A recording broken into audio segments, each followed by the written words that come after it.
Activé pour allumage moteur principal. H-10. 9. 8. 7. 6. 5. Allumage moteur principal. 4. 3. 2. 1. Mise à feu des boosters et...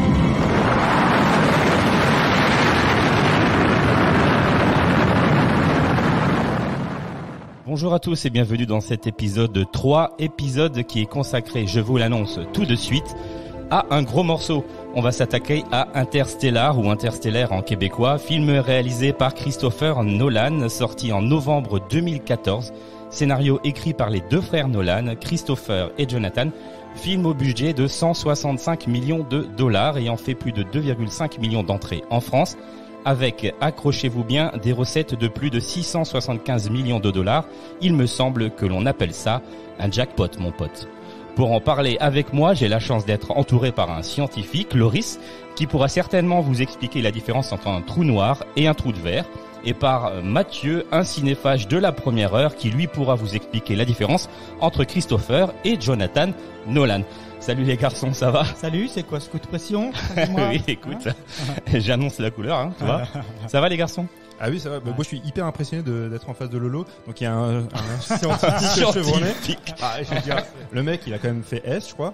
Il a eu 14 en maths. Je veux dire, c'est une pointure. Et j'étais très fort au collège. Super.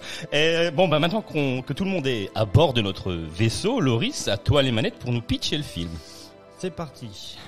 Alors, décrit par le réalisateur Christopher Nolan comme une ode aux voyages spatiaux humains, Interstellar est un film de science-fiction mettant en scène un cast 3 étoiles saupoudré d'oscarisés comme Matthew McConaughey, Anne Hathaway, Sir Michael Caine, Ellen Burstyn, Casey Affleck ou encore Matt Damon. Se déroulant dans un futur proche, la Terre dépérit en proie à de gigantesques tempêtes de sable, rendant la culture de nourriture de plus en plus difficile. Le film nous raconte l'histoire de Cooper, un ancien ingénieur et pilote de la NASA devenu agriculteur, comme la majorité des personnes sur notre planète. Ce dernier se voit confier une mission de la plus haute importance, explorer une autre galaxie afin d'y trouver le monde qui pourra y accueillir notre espèce. Considéré comme un réalisateur à la technique froide et sans émotion, Nolan montre ici qu'il sait faire pleurer ses acteurs et qu'il reste un des grands réalisateurs de sa génération et peut-être même considéré comme le sauveur de nos salles de ciné en cette fin d'été 2020. Pas mal. Pas mal. Et c'est vrai que je rejoins juste Lolo très rapidement par quoi il vient de finir en fait. C'est que Christopher Nolan, au moment où on parle, au moment où on enregistre, en fait, il a attendu comme le Messie pour sauver les exploitants de salles. On sait très bien que voilà, vous n'êtes pas sans savoir qu'avec le Covid, c'est un petit peu la crise dans les salles d'exploitation, enfin dans les salles en règle générale. Et après que Disney, on fait le choix de pas sortir en salle Mulan et de distribuer uniquement sur la chaîne Disney+. Tout le monde est en attente et très fébrile. Donc, il nous faut absolument un gros film qui puisse relancer la machine. Et c'était net. Et là, pour le coup, Christopher Nolan, qu'on l'aime ou qu'on l'aime pas, le mec, il veut absolument que son film soit distribué encore cette année et assez rapidement en salle. Parce que sa volonté à lui, comme certains cinéastes, je pense à des gars comme Tarantino ou autres, qui sont encore un peu vieille école, qui veulent absolument que les films soient distribués en salle, poussent au maximum. Ce qui n'est pas forcément la volonté des distributeurs et des gros studios. Donc, ça va être chaud en tout cas. Va falloir payer sa place 15 balles pour sauver les ciné. Je suis désolé. C'est déjà le cas. Après, chez nous en France, juste une petite parenthèse. En France, par rapport aux États-Unis, c'est vrai que le prix moyen aux États-Unis, c'est à peu près 10-11 $. Ah, c'est moins, ok. Nous, en France, avec les abonnements, les premières séances, voilà, pour l'instant, et c'est pas une connerie, on est à peu près à un prix moyen aux alentours de 7 €. Ah ouais, quand même. Ouais, oui, parce d'accord. qu'en fait, oui, avec les abonnements, et entre les abonnements et oui, comme dit, les premières séances qui sont quasiment à moitié prix, les prix étudiants et compagnie.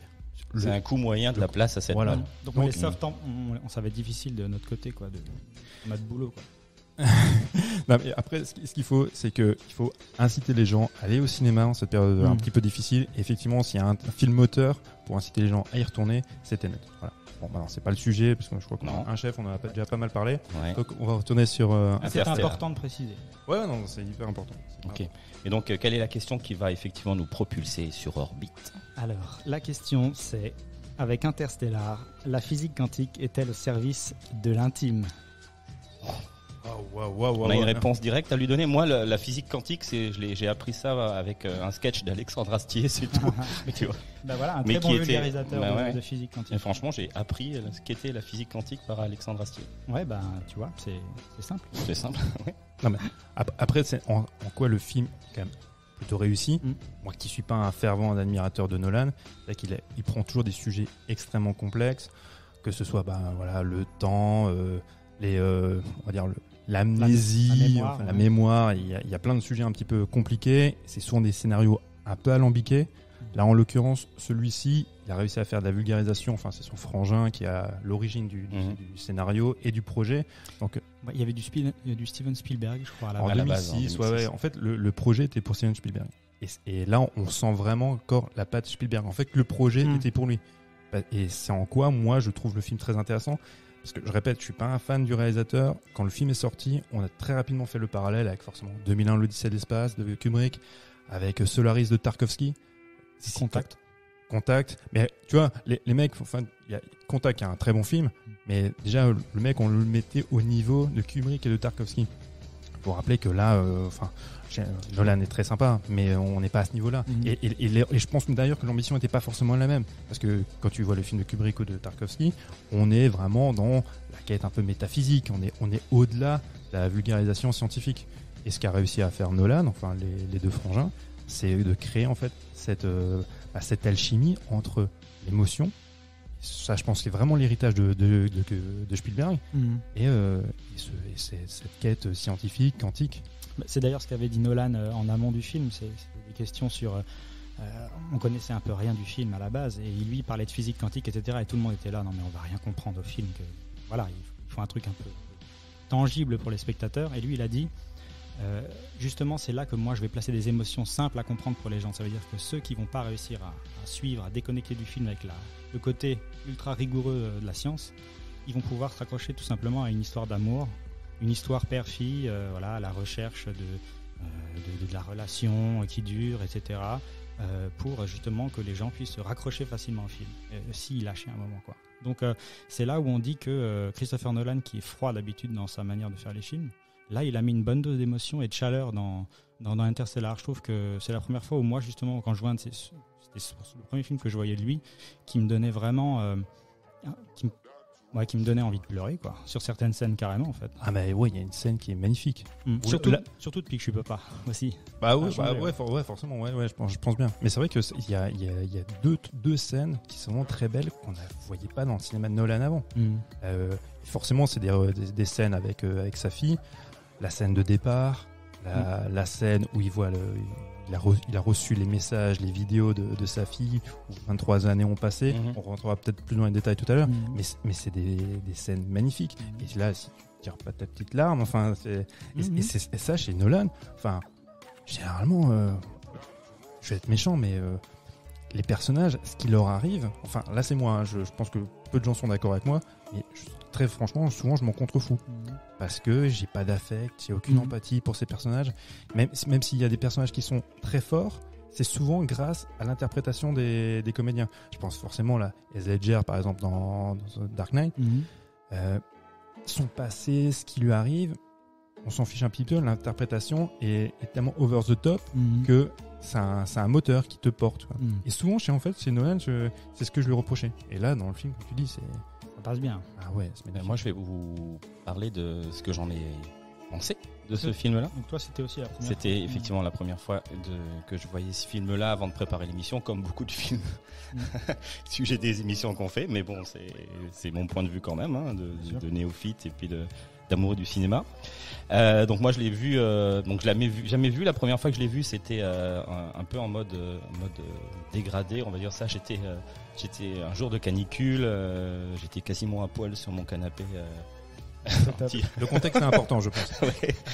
J'étais quasiment à poil sur mon canapé en tissu, ça me collait aux fesses et tout. Enfin, bon, et j'ai effectivement rien compris à ce film. J'étais pas dedans, tu vois. Je trouvais ça super long. J'avais chaud. J'avais juste une envie que ça se termine. Mais pourquoi j'étais t'as pas regardé les bronzés là? Ouais, je sais pas. Ouais. Bon, après, je l'ai regardé, mais je l'ai regardé une deuxième fois. C'était souffrance alors. Pardon? Oui, la première fois, c'était un peu souffrance, mais c'était le contexte, effectivement. Et donc, pour moi, un deuxième visionnage était nécessaire et ça m'a permis de comprendre un peu mieux le film. J'étais focus, donc j'étais dans le noir complet. J'avais pas de portable en main. Bon, bref, j'étais dans les conditions optimum, focus sur le film.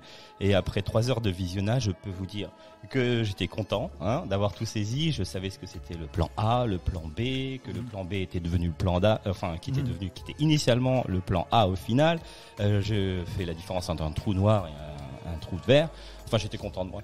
Donc, du coup, voilà, le film. Vas-y. C'est important d'être satisfait, mec. En fait, peu importe ce qu'a fait Christopher Nolan, nous on est contents parce que tu es satisfait. J'ai passé un bon moment, 3 heures, 3 heures de film. Bon, après, j'ai aimé tout ce qui était effectivement photographie, mise en scène, je veux dire, la musique incroyable. Enfin, vraiment, tout était bien fait. Mais je me dis quand même que 3 heures de visionnage pour nous dire que l'amour sauvera l'humanité, c'était un peu long, quoi. C'est pas un beau message, ça? Oui, je sais C'est pas. vrai qu'il y a beaucoup de choses à dire dans le déroulé du film. Il est vraiment scindé en plusieurs parties, avec notamment une fin qui peut être discutée et qu'on discutera un peu plus tard, je pense. Mais c'est vrai que le film il porte avec des plans assez forts et surtout, moi, c'est la musique qui me transporte complètement. Ouais. Hans Zimmer, il fait un truc incroyable sur le film. D'ailleurs, Nolan, avant de tourner, donc Hans Zimmer qu'il connaît bien puisqu'il a fait plusieurs films avec lui. Depuis 2005, ils bossent ensemble. Voilà. Il lui a filé juste une feuille en pitchant le film, mais très très rapidement. Et en fait, en pitchant le film, il décrivait presque la relation de Hans Zimmer à ses enfants, je crois, ou à sa fille, un truc du genre. Il n'y avait pas d'intrigue, mais en vraiment, fait, c'est une approche plus poétique en fait. Presque, ouais. Il l'a fait à l'aveugle, j'ai cru bien. Et du coup, Hans Zimmer a composé la musique sans voir le film, sans lire de script. Il y a eu après des petites corrections, forcément, puisque. Mais d'un premier jet, il a fait ces trucs-là avec l'orgue. Voilà, ces trucs fous-là, il les a fait sans connaître le film. Et du coup, je trouve que ça marche super bien sur plein de scènes. Ah ouais, franchement, elle est top. Moi qui suis pareil, pas fan de Hans Zimmer, parce que généralement, Hans Zimmer, c'est des gros sons, c'est. Non, mais c'est ça, c'est un peu sa patte, quoi. Et là, il le fait aussi, mais punaise, il y a quand même derrière la mélodie, il y a des arrangements qui sont vraiment super sympas. Quand il quitte la maison. Ça c'est une scène qui est incroyable. Oui. Quand il quitte le domicile, donc il dit à sa fille qu'il part, il ne sait pas quand il va revenir, que la gamine d'ailleurs elle prend conscience de ça. Il s'en va, d'ailleurs c'est notre générique. C'est le jingle. Ouais. C'est le jingle. Et quand il part dans cette voiture, et tu as le fondu directement sur le décollage de la fusée, alors que dans un film classique, on nous aurait embêté avec, tu vois. Il arrive, il s'installe, il prend son costume, etc. Justement, mais elle est super importante pour ça, cette scène, parce qu'elle évoque l'urgence de partir. Tu vois, il y a tout ce fondu qui nous rappelle que le gars quitte ses enfants. Et en fait, on voit même pas le gars rentrer dans la navette, on voit rien. Non, il est déjà en décollage, c'est Il l'urgence. faut y aller. Et du coup, tu vois ses larmes rouler sur ses joues en partant. Vraiment. Elle est brillante cette scène, vraiment brillante. Malheureusement, c'est pas toujours le cas de toutes les scènes, c'est pas toujours à l'avance. Je peux vous passer l'extrait sonore de cette scène-là, si jamais. Si tu veux, elle est sublime. Ouais. Ok. Je te confie mes enfants, Donald.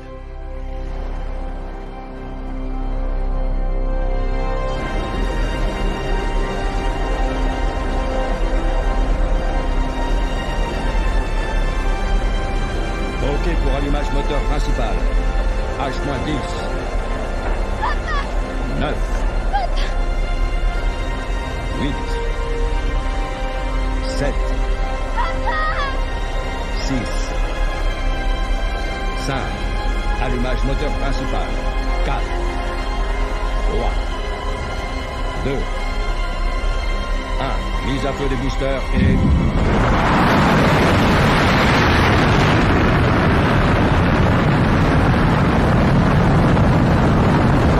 Les moteurs sont nominaux. Début de la manœuvre de roulis.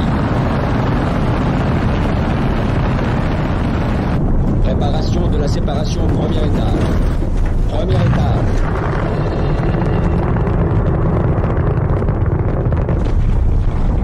Et Mach 1.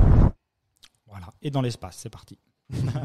Mais l'enchaînement. Du maïs à l'espace, directement. C'est ça, ouais. C'est ça qui est impressionnant. Ouais, donc il faut rappeler aussi pourquoi donc du coup ils partent, parce que voilà, la Terre devient maintenant hostile, il y a plus de nourriture, enfin c'est l'apocalypse. C'est clairement ça. Ce qui est, là par contre pour le coup, ce qui est aussi intéressant, c'est qu'on ne connaît pas les raisons. Non. Voilà. Et à la rigueur, on va dire qu'elles sont plutôt à suggérer. Ouais. Voilà. Et c'est ça qui fait très bien, je trouve, c'est de voir cette poussière qui s'immisce dans le quotidien petit à petit, qui est inéluctable et qui arrive partout. Il y a pas mal de plans comme ça où la poussière, elle est sur les bagnoles, un peu partout, sur les bureaux, dans les chambres, etc. Et ça met un peu le côté, c'est l'apocalypse qui arrive tout doucement, mais il faut se barrer, il faut trouver une solution. Je trouve qu'il l'a bien fait, ça. Et il y a un côté très rural que j'aime bien, parce que non mais c'est pas une vanne, c'est qu'en règle générale, quand tu vois ce genre de film, tu la tournerais où? À New York. Oui, c'est vrai. Il y a un côté très citadin, tu vois. C'est parce que généralement c'est quand il y a l'apocalypse qui arrive, c'est forcément une grande ville, tu vois, qui subit ça. Alors que là non, on montre en fait le microcosme, tu vois, des petites populations, tu vois, américaines. Et que tout le monde est touché par ça. C'est le prisme de l'agriculture. En fait. Voilà, c'est ça, parce que justement le personnage donc de Cooper, qui est joué par Matthew McConaughey, je l'ai bien prononcé. Matthew McConaughey. Donc qui lui est devenu agriculteur, et c'est devenu la profession principale qui est maintenant qu'on ne peut plus se passer. Ouais. D'ailleurs, c'est dans l'entretien dans l'école où les profs lui disent en gros, on n'a plus besoin de mecs qui conduisent, qui pilotent des engins spatiaux. Puis on n'est jamais allé sur la Lune et voilà, c'était juste un mensonge. Ouais, ça c'est assez hallucinant, comme je trouve comme York, parce que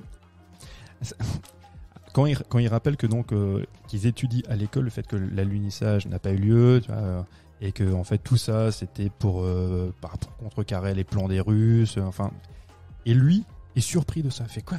On n'a jamais été sur la Lune. Le mec, normalement, il est pilote. Il a été pilote à la NASA. Allez, je dis pas qu'il est dans le secret des dieux, mais à un moment donné, c'est peut-être le genre d'info qu'il a pu avoir. Autour de la machine à café, un moment. Il y a peut-être Dédé qui en a parlé, qui fait écoute, t'as entendu ça? Moi, je suis au courant, et toi? Ah bah non, mais attends, ma fille, elle l'apprend à l'école. Ah bon?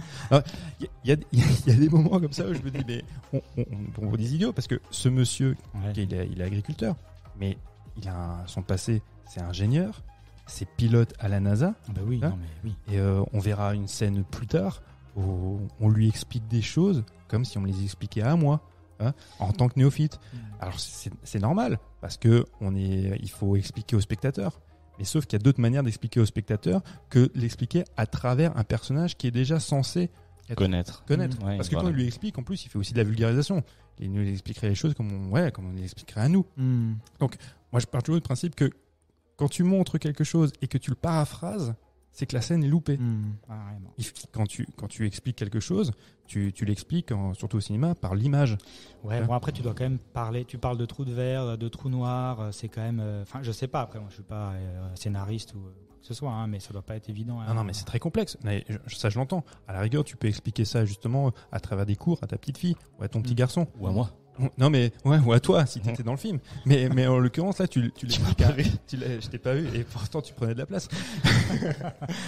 Tu t'expliques ça à un ingénieur et à un pilote de la NASA. Moi ça fait partie de toi des incohérences des fois ou des facilités, tu vois, où tu paraphrases des scènes.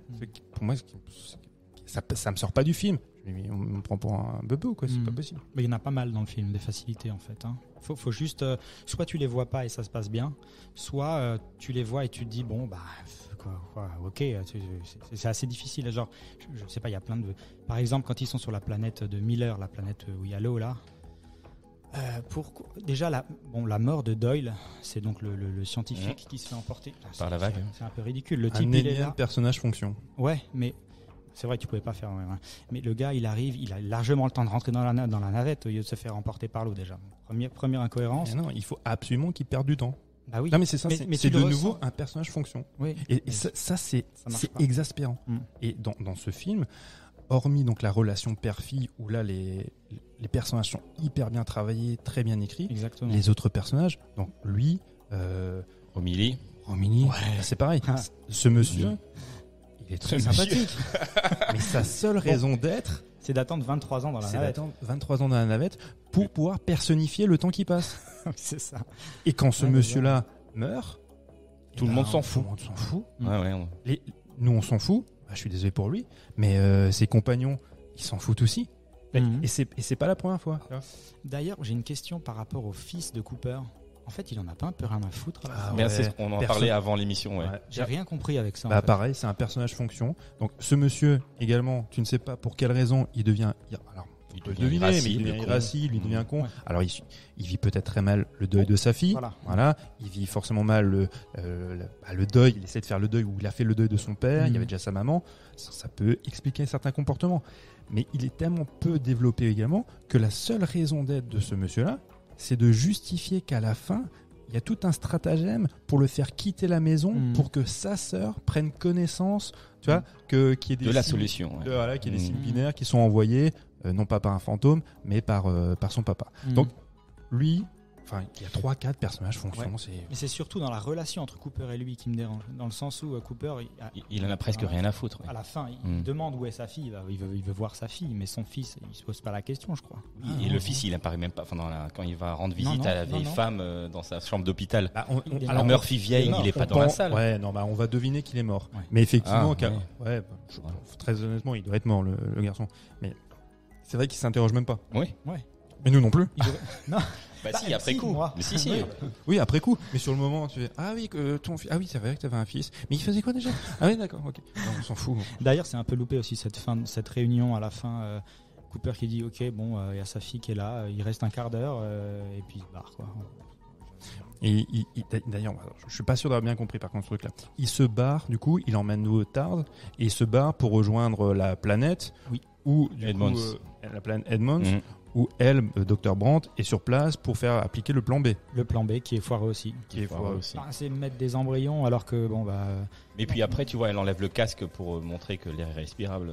oui, mais tu vois sur le plan final que c'est des trucs qui ont été notés si tu veux, mais il y a largement pas de quoi faire grandir 500 êtres vivants. 900 même. 900. Non, les mecs avaient un Ouais, gros c'est objectif. 900, ouais. Ils se sont dit Ah, c'est 900. 900. Ouais, C'est on- 900 embryons Voilà, congelés. c'est ouais. un peu foireux. Non, mais aussi, même, enfin, oui. Voilà, ça tient pas debout. Ah, vraiment. Après, la seule raison, je pense, d'appliquer ce plan B, c'est justement de dire, voilà, le plan A n'était pas possible. Nous devons accepter l'inéluctable que nous allons mourir, mais malgré tout, l'amour nous sauvera. Moi, j'aimerais bien qu'on explique aux auditeurs ce qu'a été le plan A et ce qu'est le plan B. Je t'en prie, Mike, vas-y. Oh bah non. Ah bah non.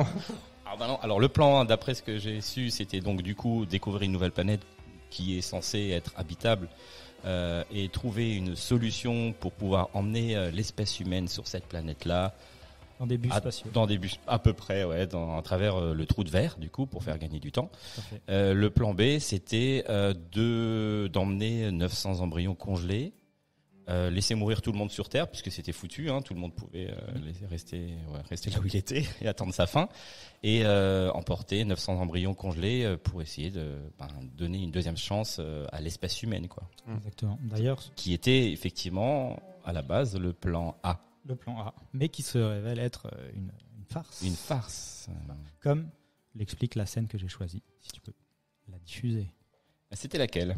C'était la scène avec le Dr Mann où ils apprennent que l'imposture. l'imposture, Ah, que le projet ok. A n'existe pas. Ouais, ok. Cooper, mon père a consacré sa vie entière au plan A. J'ai aucune idée de ce qu'elle a voulu dire. Moi, je sais.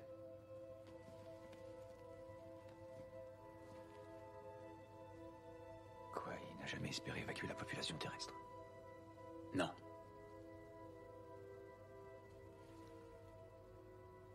Mais ça fait 40 ans qu'il tente de résoudre l'équation de la gravitation. Amelia, votre père a résolu son équation avant même que je parte. Alors pourquoi il l'a pas utilisée?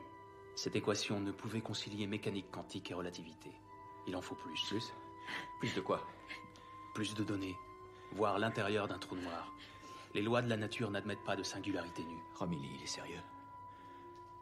Si un trou noir est une huître, alors la singularité est la perle qui le renferme. La gravité y est si forte que la singularité se cache dans l'obscurité derrière l'horizon. D'où cette appellation de trou noir. D'accord, mais si on observe au-delà de l'horizon. C'est impossible, Cooper. Certaines choses sont censées rester inconnues. Votre père a dû trouver un autre moyen de sauver le genre humain de l'extinction. Un plan B, une colonie. Pourquoi ne pas l'avoir dit? Pourquoi avoir continué Parce de construire qu'il ces avait stations? conscience que ce serait très difficile de mobiliser les gens pour sauver l'espèce et non leur propre vie. Ou celle de leurs enfants. Ok. Vous ne seriez jamais venu ici si vous n'aviez pas cru que vous pourriez les sauver. L'évolution n'a pas encore transcendé cette simple barrière. Nous prenons grand soin de nos proches et avec abnégation, mais cette empathie va très rarement au-delà de ce cercle. Mentir ainsi. Un mensonge si odieux. Impardonnable. Impardonnable. Bouh, c'est nul d'avoir menti, c'est pas bien de mentir. Super scène, parce que ça permet aussi d'introduire ici dans le podcast Matt Damon, qui était un acteur caché en fait. Je crois qu'on savait pas qu'il allait jouer dedans. Ah non, on savait pas, ils ont réussi à garder le secret. Et moi, très honnêtement, j'aime beaucoup Matt Damon. Ça t'a saoulé? Ça m'a sorti du film. Ah ouais? Ouais. Le personnage ou son jeu d'acteur? Non, pas lui. Matt Damon est très bien. C'est un acteur qu'on adore tous. Il n'y a pas de souci. Mais quand il apparaît, tu te dis ah putain, c'est Matt Damon. Il va J'ai se passer tapé sur la quelque table. chose, quoi. T'as tapé sur la table. Non mais tu te dis c'est Matt Damon. Ouais. Et donc du coup, sur le moment, moi pendant il y a 2-3 minutes, je m'en fous, tu vois, de ce qui se passe. Je dis ah bah bien joué, ils ont mis Matt Damon parce que ils sont pas mis un comédien lambda. Ouais. Et Matt Damon, enfin très honnêtement, j'aime beaucoup. Mais à la différence, par exemple, d'une Jessica Chastain ou de Casey Affleck, qui à l'époque et de par leur physique arrivent très facilement, tu vois, à se fondre dans une autre personnalité. Lui, hein, tu le mets pas en Dr. Man. quand, hein. non mais c'est même pas tant ça, c'est quand Matt Damon il apparaît, tu dis waouh, Matt Damon. Tu vois, parce que Matt Damon, c'était à l'époque, c'est Matthew McConaughey, même s'il est à cette époque-là quand il fait Interstellar, comme on disait déjà tout à l'heure, c'est devient une star, il y a pas de souci. Mais Matt Damon, il en impose, c'est déjà une grande star, tu vois. Et quand il débarque, moi, pendant une fraction de seconde, ça me sort du film. Et après, je comprends pas. Tu m'expliqueras peut-être, mais les motivations du gars. C'est ça qui est drôle. Non, mais ça, c'est assez exceptionnel parce que, ok, il a échoué. Ça peut arriver à tout le monde. Hein.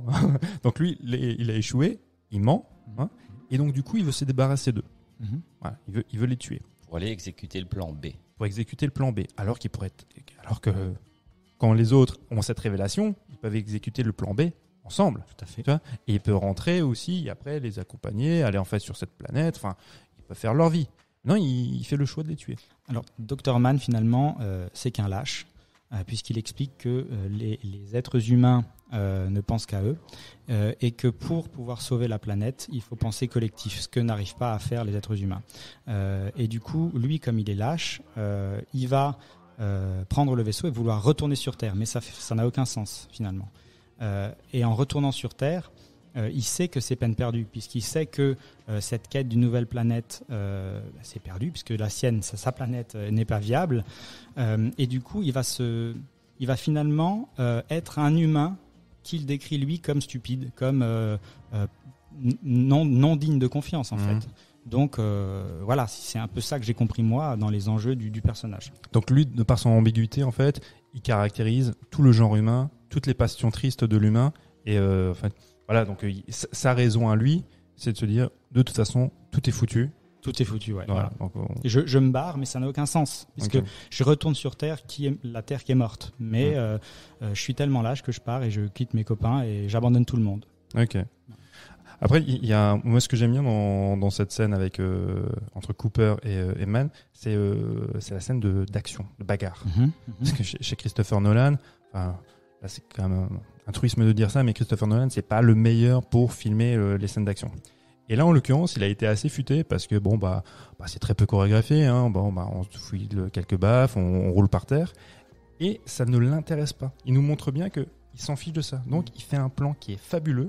Un plan d'ensemble qui est tourné en courte focale, vue du ciel, magnifique, où eux, ces deux-là, en fait, ils sont en train de se battre, mais on ne voit rien. Ils disparaissent au milieu de l'immensité, en fait, masse glaciale. De cette planète. On les voit même plus, ouais. Et parce que là, Nolan nous montre que la bagarre, ça ne m'intéresse pas. Par contre, ce plan d'ensemble, ce qu'il représente, où ils sont au milieu de cette immensité hostile, voilà ce qui m'intéresse. Et ça, je trouve, déjà, c'est une belle idée. C'est une idée un peu facile parce qu'au bout d'un moment, peut-être que résigné de se disant je sais pas faire les scènes d'action, je vais faire ça. Mais en tout cas, c'est bien pensé. Mais mention spéciale pour Cooper qui a l'air pas trop de paniquer pendant la scène alors qu'il perd de l'oxygène. Ça, j'ai trouvé ça assez fou. Il a l'air toujours un peu stoïque. Il est là, oh merde, mon casque est cassé. Mais il arrive quand même à appeler. Alors pour la scène, il appelle le robot. Ouais. Oui, il arrive à contacter Chastain, c'est ça, qui arrive et vient le chercher. C'est comme ça que la scène se termine. Ouais, c'est ça. C'est le Dr Brand qui vient la récupérer avec le robot, je crois. Ouais, Kip. Ouais. C'est Kip. C'est Kip. Si, non, c'est Tars. C'est Tars, oui. Il y en oui. a un autre qui Ah, parce que Kip, c'est Kip, c'est celui qui explose. Qui explose, ouais. qui tue. Voilà, qui a été programmé par Man et qui explose et qui tue donc le personnage fonction qui s'appelait Romilly. D'ailleurs, Kip, ça vient du physicien qui a participé. Tout à fait, ouais. C'est ça. Kip Thorne on n'a pas encore parlé de lui. Tu penses vraiment que c'est un clin d'œil qui a été fait à ce mais mec-là? c'est sûr. Ah, c'est sûr. Ouais. Et en fait, Kip Thorne qui est qui fait de la physique quantique, qui a accessoirement un prix Nobel donc depuis 2017. Ça va, le mec pèse dans le game. Il est un peu chaud. Et pour la théorie des ondes gravitationnelles, si ça vous intéresse. Et du coup, c'est Kip Thorne qui. Non, pas trop. Je sais pas s'il était producteur, mais en tout cas, il était tout du long pour l'écriture. Tout du long. C'est-à-dire, c'est lui qui vérifiait, fact-checkait tout ce qui se passe dans le film pour dire ça c'est cohérent, ça c'est Et cohérent. j'ai lu qu'il a participé surtout à la dernière scène, la 4e dimension. Comment t'appelles ça, le Tesseract. Le Tesseract. Le Tesseract. Tesseract. Ouais. Et du coup, il avait, je crois, deux règles principales qui étaient il faut casser aucune règle fondamentale de la physique dans le scénario. C'est-à-dire il faut que ça reste rigoureux, scientifiquement et cohérent. Et il faut ne rien laisser en gros au producteur / screenwriter. Genre, il faut que tout ce qu'on extrapole, il y ait un sens scientifique derrière. On ne laisse rien aux producteurs et aux décideurs financiers en gros. Okay. C'était ces deux règles qui... Oui, il a de la chance que ces règles-là, il peut les imposer avec un cinéaste comme Christopher Nolan, qui lui aussi pèse dans le game et qui est un petit peu le roi du pétrole au moment où il fait Interstellar. Donc c'est plus facile pour eux d'imposer ces conditions. Parce que s'il avait il l'aurait pas eu sinon. Ah bah non, s'il avait dû tourner ça avec Joel Clodo, c'était fini. Hein. D'ailleurs, Kip Thorne a dit qu'il a dû même galérer avec Christopher Nolan pour ne pas. Alors c'est quoi? Christopher Nolan voulait faire voyager Cooper plus rapidement que la vitesse de la lumière. Et puis ça, Kip Thorne, il a dit non, mais ça, mon grand, tu peux pas faire. C'est pas possible. Déjà, à l'écran, ce serait impossible à retranscrire parce que ça pose plein de questions. Et du coup, il a été jusque-là, quoi. C'est-à-dire, même ces questions-là qui peuvent paraître un peu anodines pour nous, il a dit, il était assez catégorique là-dessus. Et puis, par exemple, le trou de verre, comment il est représenté dans le film, c'est-à-dire une sorte de boule sphérique, une sphère qui se reflète un peu dans tous les sens.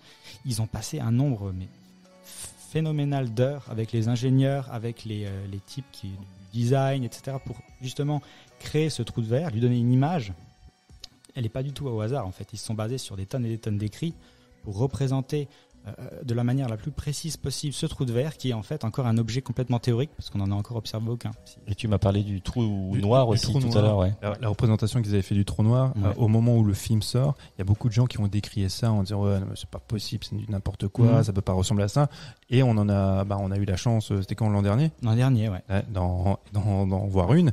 Et du coup, quand ils ont fait le parallèle, ils se sont rendus compte que non, les gars, c'était pas bien, ils s'étaient pas plantés en fait. Ça ressemble à ça. Ouais. Fou. Ouais, mais depuis longtemps, les théoriciens ont des images assez proches de ce qu'on a eu l'année dernière en fait. En tête, ils sont toujours tombés juste. C'est ça qui est impressionnant avec eux, c'est qu'ils font des calculs sur des papiers et en fait, ils ont toujours plus ou moins raison au bout de ligne, quoi. Donc, et le trou noir en fait est vraiment bien représenté dans le film. Le fait qu'il justement aspire, enfin qu'il contienne le temps entre guillemets, c'est très juste puisque voilà, ce qui entoure le trou noir, donc c'est une aire gravitationnelle, en fait, où la gravité est extrêmement forte.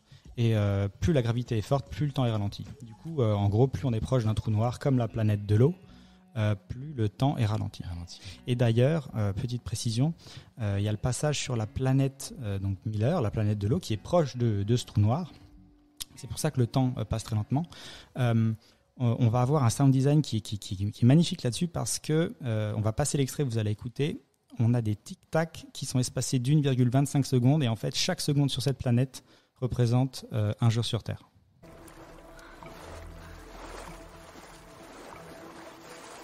Des débris. Où est le reste? Vers les montagnes. Ce sont pas des montagnes. Ce sont des vagues.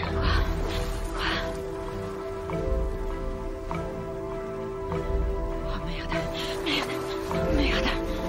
Bon, celle-ci s'éloigne de nous.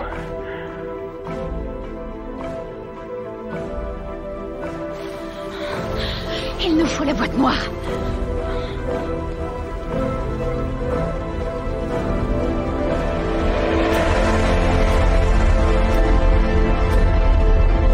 Brand, Doyle, remontez tout de suite dans le Ranger. On ne repart pas sans les données de Miller. Ouais, mais c'est une super scène. Il y a beaucoup de tension dans cette scène-là. Même si là, c'est pareil, hein, comme on disait tout à l'heure, il y a un personnage fonction qui nous disparaît facilement. Voilà, et qui nous permet d'expliquer voilà, le temps qui passe. Mais elle est bien foutue. Il y a pas mal de tension. Le robot, et je trouve, est super bien animé. C'est pas mal. Alors, pensé. moi, j'ai eu un petit problème plutôt avec ce robot. J'ai pas compris pourquoi il ressemblait à une armoire. Ah ouais. Il y avait une explication. Non mais sincèrement, parce que c'est moche. Enfin, il est moche ce robot. Enfin, tous les robots sont moches. Alors oui, il s'incruste dans le vaisseau, c'est facile, etc. Ouais. Bon, je crois qu'il y a une question de praticité aussi. Mais il y a aussi, j'ai lu que Steven Spielberg voulait à la base, quand c'était lui qui devait faire le film, avait pensé à un robot qui chante. Un humain. Comment t'appelles ça? Un humanoïde. Un humanoïde. Un androïde. Voilà. D'accord, ouais. Bah écoute, là je pense que c'est vraiment. Je pense que tout a été réfléchi dans le film. S'il est de cette forme-là, c'est que tu vois, il s'emboîte un peu n'importe où. Oui, c'est ça, ouais. Il s'emboîte dans les vaisseaux, etc. Il devient le tableau, l'ordinateur de bord. Et puis le design, en fait, c'est un clin d'œil. Il rappelle HAL 9000 dans l'Odyssée de 2001 de l'espace. Donc ça, j'ai pas la c'est vraiment, c'est ça aussi, c'est ce monolithe, en fait. Donc c'est un mini monolithe, en fait, on va dire. Sauf qu'à la différence de HAL 9000. Un mini, c'est bien vu, c'est un mini. À la différence de HAL 9000, qui est pas très gentil, lui, le Tars, il est super cool. Il fait des blagues. Et en plus, il fait des blagues. Et des fois, il en fait même trop, donc on peut réduire. Il y a Tars et il y a Case. Ouais. Il y en a deux. Oui, c'est ça, il y a Tars et Case. Et là, qui sont dans les deux vaisseaux, tu sais. Oui. Attends, alors du coup, qui va les sauver? C'est Case ou c'est Tars? Je sais plus, je me demande si c'est pas Case, non? Non, c'est Tars. C'est Tars. Ouais. Qui est balancé dans le trou noir pour récupérer les données quantiques. Ce qui est impossible. Ouais, c'est tic et tac les deux, mais en tout cas, il y en a un qui est plus volubile et plus rigolo que l'autre. C'est juste à ça qu'on les différencie. D'ailleurs, la scène du coup du trou noir, on entame la fin en fait. C'est ça, c'est la fin du plus ou moins le début de la fin du film en gros, où Cooper se jette dans le trou noir pour aller voir ce qui se passe au-delà de la ligne d'horizon de trou noir. Puisque ça, on ne sait pas encore l'expliquer, puisque le trou noir avale tout. Il avale la lumière, la matière. On ne sait absolument pas ce qui se passe derrière cette ligne d'horizon. Techniquement, personne ne peut y approcher, puisque la gravité est tellement forte qu'on n'implose pas, mais il y a un effet spaghetti, c'est-à-dire qu'on est happé. Et en fait, on est tiré de l'autre côté. Du coup, on finit un peu mal.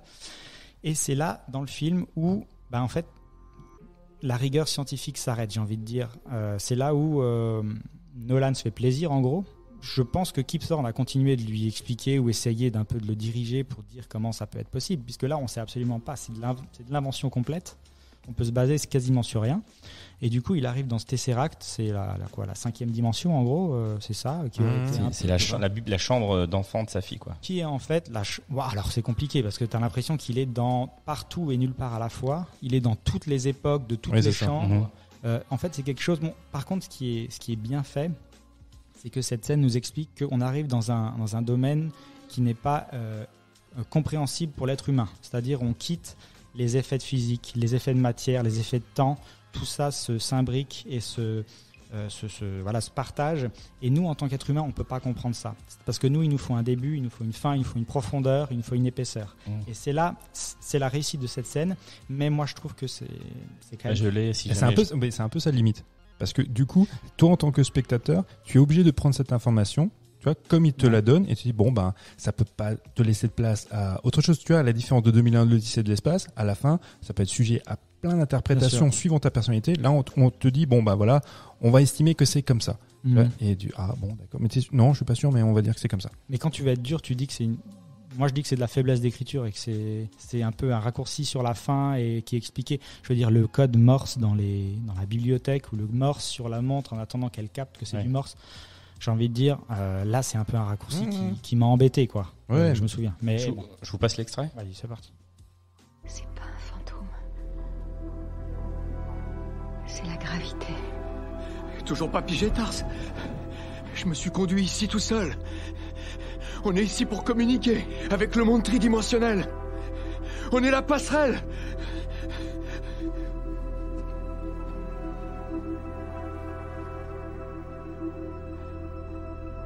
croyais qu'ils m'avaient choisi.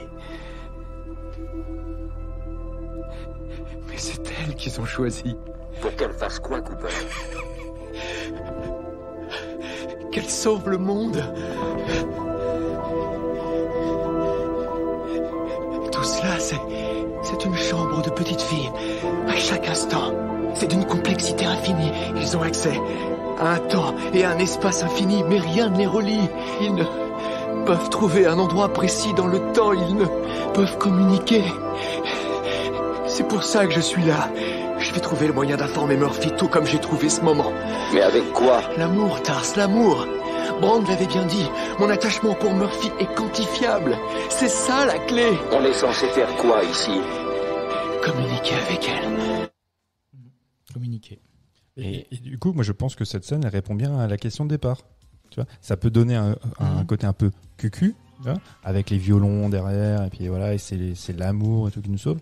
Et au final, c'est ce qui fait que en tant que spectateur, tu restes quand même accroché, tu vois. Tu acceptes ça. Tu dis bon bah ok, je ne comprends pas tout, mais la notion d'amour, je peux la comprendre. C'est ça. C'est ce que Nolan voulait transmettre à travers le film. Et c'est vrai qu'on rassemble directement l'émotion et puis la physique quantique, et c'est expliqué à travers cette scène, quoi. Après, comme tu as dit avant, chacun a le droit de l'interpréter comme il le souhaite, quoi. Mais tu peux vite être décontenancé par le truc, hein. Je veux dire, si tu y mets pas un peu de matière grise ou tu te concentres pas un peu, t'as vite lâché en fait, puisque bon. Moi, je te dis, c'est le coup du morse qui m'a un peu. Et cette scène-là, elle a été. On en discutait tout à l'heure. Elle a été uniquement. Il y a des effets numériques uniquement pour donner de la profondeur à cette scène-là, et tous les décors ont été fabriqués. Et donc c'est vraiment, rien n'est numérisé à part pour donner de la profondeur. C'est vrai qu'il y a très peu de CGI comme dans la plupart des films de Nolan. Ouais, c'est ça. Ouais. Et dans celui-ci en particulier, il y en a, mais il y a beaucoup aussi de maquettes. Donc c'est plutôt pas mal. J'ai aussi lu par contre un truc qui disait qu'il n'y avait pas de fond vert. En gros, c'était des fonds où ils projetaient déjà les environnements. Ouais, c'est ça. Pour donner à l'acteur un peu de quoi. T'as les photos du plateau de tournage sur un site qui s'appelle La Boîte Verte. Okay. C'est un site de savoir oui. Où il y a plein d'informations sur l'art, sur la photographie, sur plein de choses. Il est vachement bien ce site. Ouais, et tu peux retrouver les photos de. Okay. D'accord. Ce que j'ai aimé, il y a un petit clin d'œil que j'ai bien aimé dans la bibliothèque, donc de la jeune fille.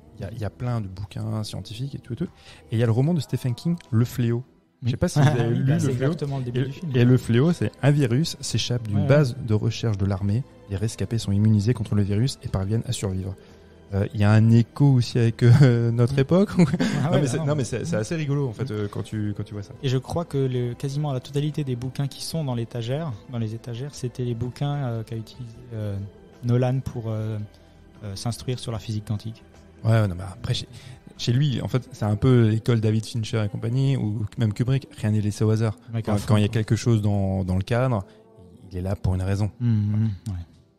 Impressionnant. Ouais.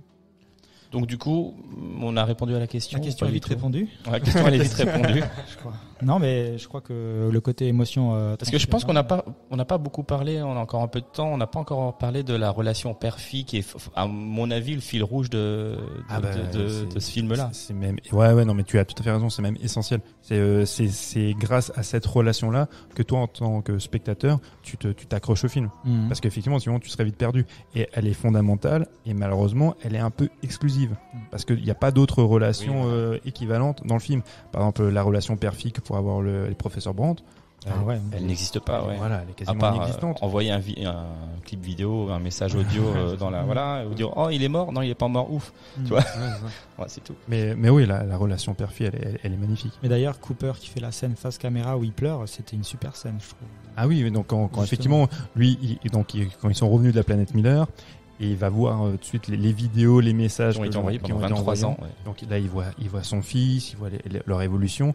Et puis, il y a juste, à ce moment-là, il y a juste une vidéo de sa fille qui lui fait, je sais plus, qui lui reproche, qui s'interroge, parce que c'est son anniversaire. Oui, c'est ça, maintenant ça me revient. Parce qu'il lui avait dit quand il reviendrait, ils auraient le même âge, et c'était le jour de l'anniversaire, et ils avaient le même âge, et il était toujours pas revenu. En même temps, quand il part, quand il lui donne la montre, c'est là qu'elle prend aussi conscience, donc petite, qu'il ne sait pas réellement quand il va revenir. C'est là qu'elle en prend conscience. Et c'est pour ça qu'elle lui en veut surtout. Parce que qu'elle lui en veuille, qu'elle soit triste parce qu'il part, ok. Mais surtout, il n'est pas foutu de lui dire, mais quand il reviendra. Donc c'est ça qui est compliqué pour elle. Mais on n'a pas dit non plus qu'elle avait effectivement donc du coup bossé pour le professeur Brandt, et c'est elle qui va résoudre l'équation avec les données envoyées par son père depuis la quatrième ou la cinquième dimension, je sais plus exactement laquelle c'est. Ouais, alors je sais plus comment elle fait ça. Enfin, l'équation du professeur, elle est finie depuis longtemps. Mais elle réussit à comprendre où est coincé son père, si j'ai bien compris. En fait, donc du coup, depuis le début, c'est son père qui lui envoie les signaux, qui était le fameux fantôme par le message binaire, et c'est lui qui va lui donner en fait les différentes formules que va lui transmettre donc le robot qui s'est retrouvé dans le trou noir et qui a pu choper en fait les données quantiques, les fameuses données, et donc il va lui transmettre. Et donc c'est elle qui va formuler tout ça, et grâce à elle, Eureka, et elle le dit, Eureka, elle lâche les feuilles, enfin, elle embrasse son collègue. Enfin, bon, c'était terrible. Elle lui offre un café. Cette scène Eureka, elle est aussi, c'est aussi un peu ratée. Moi, je trouve qu'elle est ratée. Non, mais ça me dérange un peu, tous ces symboles un peu. Et puis moi, de scientifique, voilà les clichés. Eureka, j'ai trouvé. À la fin, ça m'a un peu dérangé, mais après il y a peut-être d'autres sous lecture. Sous lecture que j'ai pas saisi. Je sais pas. Mais... Voilà. Ouais. En tout cas, le fait est que elle arrive à trouver cette solution. Elle permet donc à la population, enfin une partie de l'humanité de survivre sur. Pour l'instant, c'est pas une exoplanète. C'est quoi? C'est une espèce de. C'est une base en fait qu'ils ont créée. Un peu sphérique, non? Ouais, c'est ça. Ouais. Exact. Parce que du coup, la Terre est foutue en fait. Alors, quand même. On part du principe qu'elle est foutue. Ça, ouais. Donc, on estime qu'il y a juste une certaine élite qui a pu s'en sortir. Bon, voilà. Non, mais... on imagine. Donc là, c'est scientifique aussi. Et là, c'est darwinien. Ouais, non, mais c'est Matt ça, Damon, d'ailleurs. Ouais, c'est ça, de nouveau. Et donc du coup, à la fin, il la retrouve, puisque donc il revient. Il a pu être sauvé, donc il se retrouve. Il dit au revoir. Et là, il voit donc sa fille qui est elle sur son lit de mort. Donc là, c'est une séquence aussi qui est censée être un peu émouvante, qui tombe, je trouve, un peu à plat, parce qu'elle est très rapide. On n'arrive pas en fait à s'émouvoir à ce moment-là. Autant il y avait des scènes riches en émotions avant, même quand ils étaient éloignés. Et là, on arrive difficilement à s'émouvoir. Et même les gens présents dans la scène, enfin dans la pièce, tu vois, dans la chambre d'hôpital, ils se retrouvent. C'est qui le gars? On l'attend pas. On lui saute pas dans les bras. C'est l'invité surprise. C'est bizarre. Bon, je pense qu'on a répondu à la question. Oui. Ou alors, en tout cas, on a donné notre avis. Voilà. Sur notre point de vue, en tout cas. Moi, je pense qu'on peut passer au coup de cœur. Si vous avez des coups de cœur à faire partager à nos auditeurs, les garçons, c'est le moment. Oui, je peux commencer si vous voulez. Allez. Alors pour rester dans le thème, moi c'est un bouquin qui s'appelle Une brève histoire du temps, du Big Bang au trou noir, qui est assez ancien en fait. C'est un livre de vulgarisation scientifique qui a été écrit par Je l'ai lu. Ah, bien sûr. Je me vante. Il ramène toujours tout à lui. C'est super du coup. Tu vas pouvoir en parler. Mais c'est un livre qui a été écrit en 88 par Stephen Hawking du coup déjà. Donc qui est spécialiste des trous noirs, spécialiste donc un grand de la physique quantique, voilà. Et c'est tout simplement un livre qui vulgarise sa science. Donc il va évoquer les trous noirs, justement, les trous de verre, il va un peu décortiquer toutes les formules beaucoup trop complexes à expliquer à premier abord comme ça. Et même en vulgarisant, tu transpires un coup quand même. Au bout d'un moment dans le bouquin, ça s'accumule un petit peu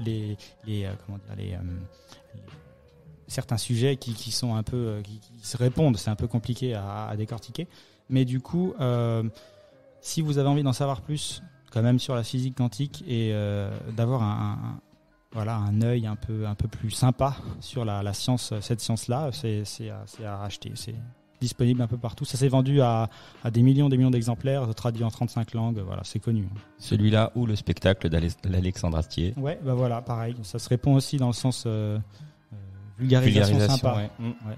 Bon, tu rigoles un peu moins avec Stephen Hawking quand même. Ouais.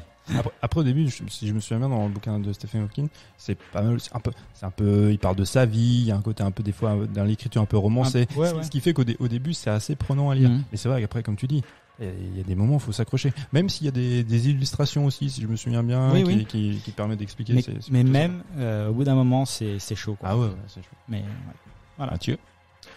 Merci Loris. Mathieu. Merci Loris.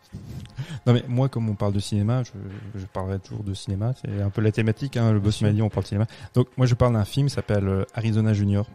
C'est un film des frères Coen, c'est le deuxième film des frères Coen. Si j'en parle, c'est parce qu'il ressort en salle, donc il est ressorti depuis le 12 août.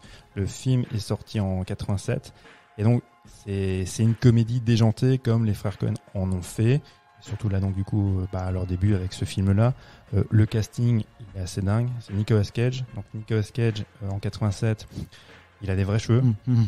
Il arbore une magnifique moustache. Il porte des chemises hawaïennes. Il a pas fait Ghost Rider. Il a pas fait Ghost Rider, mais il est vraiment au début de sa carrière, il a fait des bons films. Voilà, donc, et là encore, dans ce film-là, c'est pas l'acteur over the top qu'on connaît, qui en fait des caisses. Pourtant, le personnage s'y prête. Il est vraiment très bien. Il est accompagné par Holly Hunter. Je sais pas si vous avez dit quelque chose. Ouais, Holly Hunter, comédienne que j'adore, qui a joué dans la leçon de piano, enfin, magnifique. Il y a John Goodman. John Goodman, c'est un des acteurs phares des frères Coen, The Big Lebowski. Un chef-d'œuvre. Non, mais vraiment, c'est un chouette film. Très rapidement, je dis le pitch. C'est lui, donc Nicolas Cage, s'appelle High. C'est un multirécidiviste qui a fait un délinquant qui braque des supermarchés. Et puis, à chaque fois qu'il se fait arrêter par les flics, parce que je suis arrêté systématiquement parce que je suis une espèce de loser, le flic qui le prend en photo, qui fait sa déposition et tout, c'est Ed. Il va tomber amoureux d'elle, donc interprété par Holly Hunter. Il va l'épouser. Ils vont partir ensemble, ils vont s'installer dans un mobil-home. Lui va faire le choix d'arrêter les bêtises, d'être rangé des voitures. Et il va avoir un enfant. Elle, malheureusement, elle peut pas avoir d'enfant. Et lui, à cause de son casier, il peut pas en adopter. Donc, ce qu'ils vont faire, ce qu'ils ont eu vent que là où ils habitent, à quelques kilomètres, il y a un monsieur qui est très riche, qui vend des meubles, qui est très connu dans le quartier, qui a réussi avec sa femme à avoir des quintuplés. Il se dit c'est pas normal que eux ils aient des quintuplés et que nous on n'a pas d'enfants. Donc ils vont en kidnapper un. Normal. Là tout le monde aurait fait forcément. Et chez les frères Coen c'est une marotte. Ça, dans la plupart de leurs films il y a toujours un kidnapping. Oui, c'est vrai. Et ça laisse place à plein de quiproquos. Donc ils vont enlever ce bébé. Et bon, je vais pas tout vous raconter, mais il leur arrive plein de péripéties. Il y a une espèce de cavalier sur une Harley qui va rechercher le gamin. On est très proche de Mad Max à ce moment-là. Dans la mise en scène, donc c'est les années 80, fin des années 80. Les frères Coen, dont Joel Coen avait collaboré avec Sam Raimi sur Evil Dead. Donc t'as des plans à la Evil Dead en caméra subjective qui te foncent dessus. Il y a un côté hyper Tex Avery. Il y a un côté un peu clipesque et même pub des années 80. Un côté aussi Sergio Leone, le western. Enfin, c'est assez fabuleux. Je vais pas vous mentir, ça a un peu vieilli. C'est une comédie, on se tape pas sur la cuisse toutes les 5 minutes parce que je pense que c'est notre faute aussi en tant que spectateur. On a plus cette naïveté propre à ces films des années 80. Mais c'est hyper intéressant de revoir ce film qui est peut-être le film le plus méconnu des frères Coen. Ouais. Ok. Ça sort en salle, c'est ça ? Donc c'est ressorti en salle depuis le 12 août. Ouais. Ok. D'accord. Cool. Eh bien, écoutez, Merci. Mon coup de cœur. Merci Mathieu. Je t'en prie, Mike. Alors, mon coup de cœur à moi ce mois-ci, c'est un podcast ou plutôt une série audio qu'on appelle Immersive. Donc, je conseille de l'écouter avec un casque. C'est produit par le studio Nouvelles Écoutes. C'est une société de production qui produit aussi beaucoup de podcasts plus ou moins connus. Et c'est en écoute exclusive sur Spotify. Alors, le pitch, donc... c'est le 25 août 2020, donc il y a un accident qui se déclare dans une plus vieille centrale nucléaire française, au Douvray, près de Lyon.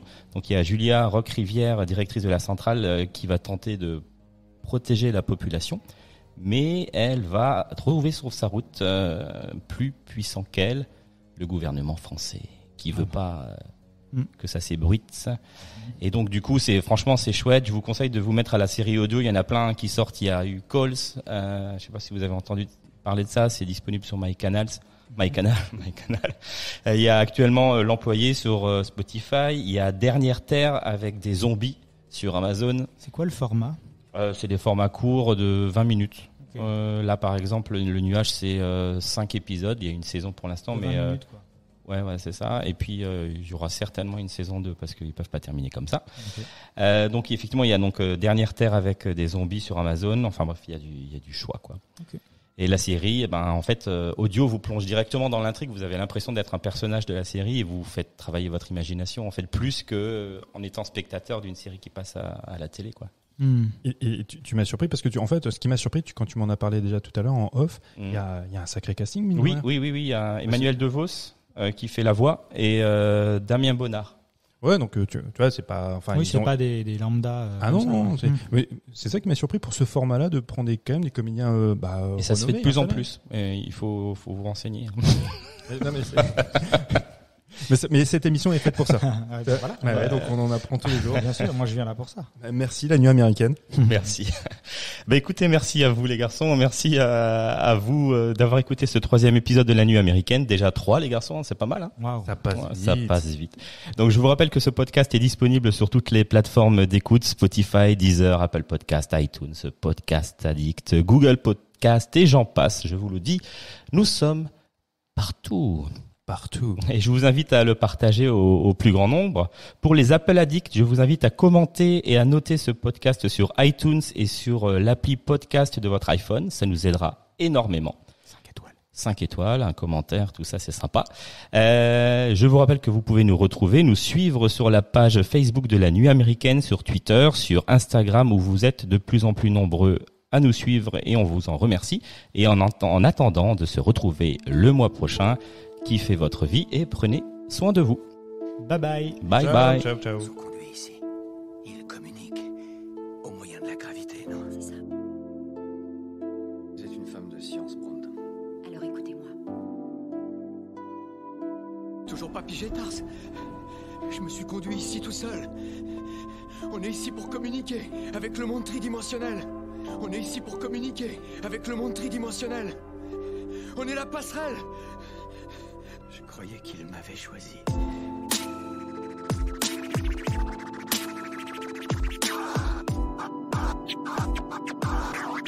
My 65 speeding up the PCH, a hell of a ride. They don't wanna see us make it, they just wanna divide. 2017, Bonnie and Clyde. Wouldn't see the point of living on if one of us died. Yeah. Got that kind of style everybody try to rip off. YSL dress under when she take the mink off. Silk on her body, pull it down and watch it slip off. Ever catch me cheating, she would try to come up. Crazy, but I love her, I could never run from her. Hit it, no rubber, never would, no one touch her. Swear we drive each other mad, she be so stubborn. But what the fuck is love with no pain, no suffer? Incense, this shit it gets dense. She knows when I'm out, I feel like she could just sense. If I had $1 million, it was down at 10 cents. She be down for whatever, never gotta commit.